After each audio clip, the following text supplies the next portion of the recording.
Hello guys, आज के इस वीडियो में बात करने वाले हैं कल्याण ज्वेलर्स के बारे में, जिसका डिटेल्ड एनालिसिस हम आपके लिए लेकर आए हैं। जब आप देखते हैं कल्याण ज्वेलर्स को लास्ट ट्रेडिंग सेशन के दौरान 7% से ज़्यादा गिरता हुआ नजर आया, लगभग 38 रुपये के आसपास।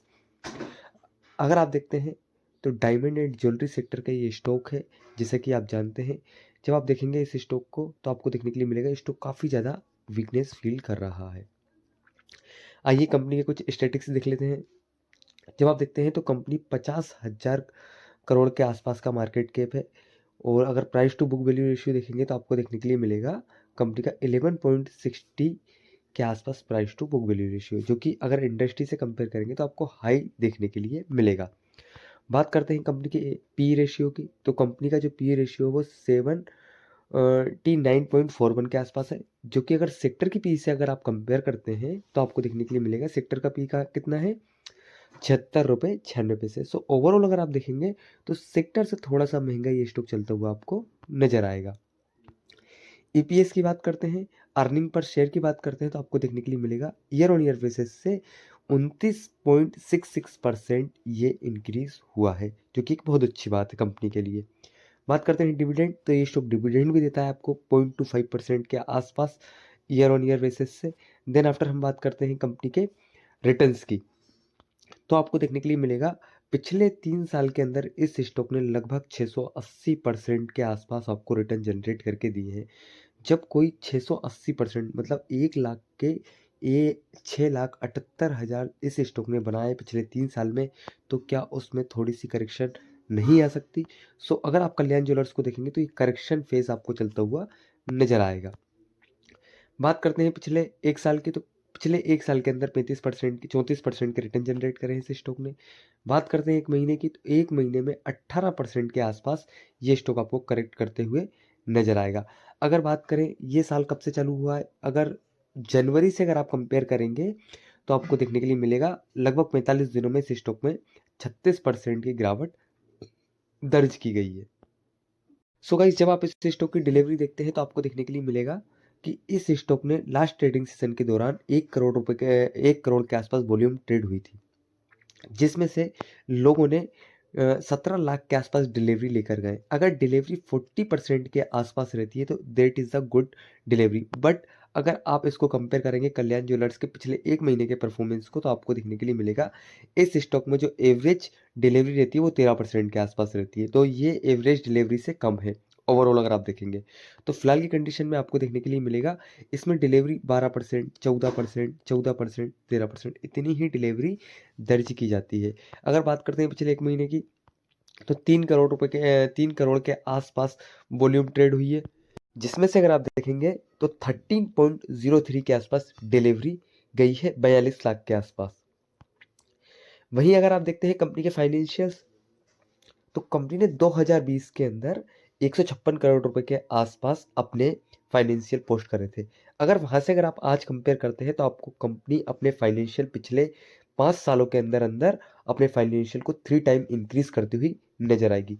सो अगर कंपनी अपने फाइनेंशियल को इंक्रीज करेगी तो स्टॉक प्राइस ऑब्वियसली ऊपर जाना है। सो ये उसी पैटर्न पे चलता हुआ नजर आ रहा है।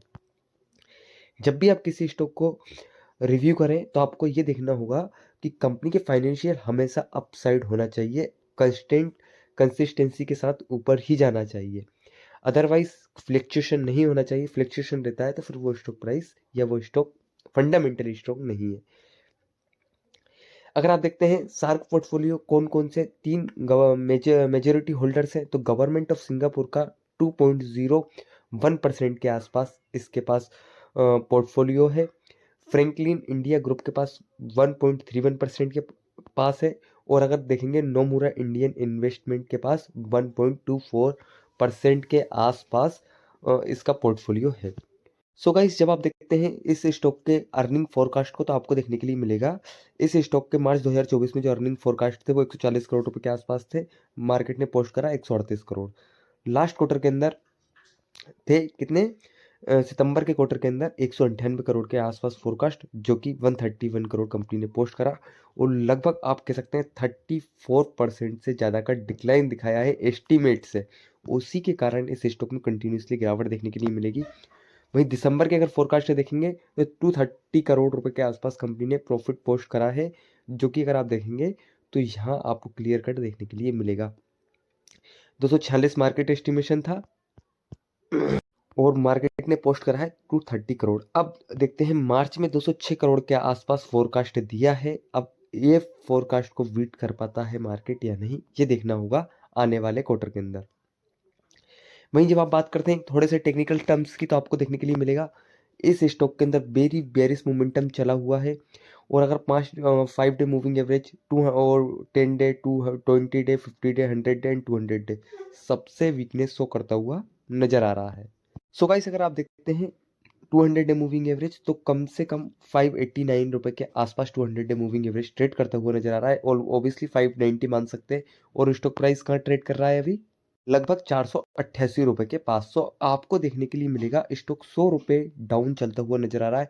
लगभग 17% के आसपास आपको डाउन चलता हुआ नजर आएगा अगर आप देखेंगे अपने 200 डे मूविंग एवरेज से। तो काफी ज्यादा वीकनेस ऑलरेडी आ चुकी है।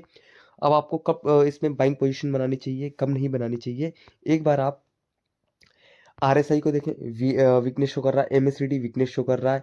अगर आप देखते हैं एटीआर लो वॉलिटी बता रहा है, तो इस स्टॉक के अंदर एमएफआई देखते हैं न्यूट्रल बता रहा है। तो सारे जितने टेक्निकल टर्म्स हैं या तो वो न्यूट्रल, वॉलिटिलिटी भी कम है इस स्टॉक के अंदर। सो जब तक आपको कोई भी ट्रेंड रिवर्सल पैटर्न बनते हुए नहीं बनता है चार्ट के ऊपर, तब तक आप इस स्टॉक में फ्रेश बाइंग ना करें तो बेटर रहेगा। कोई भी क्वेरीज हो कमेंट करके पूछे। वीडियो अच्छी लगे तो लाइक करें। आज की वीडियो में इतना ही, धन्यवाद।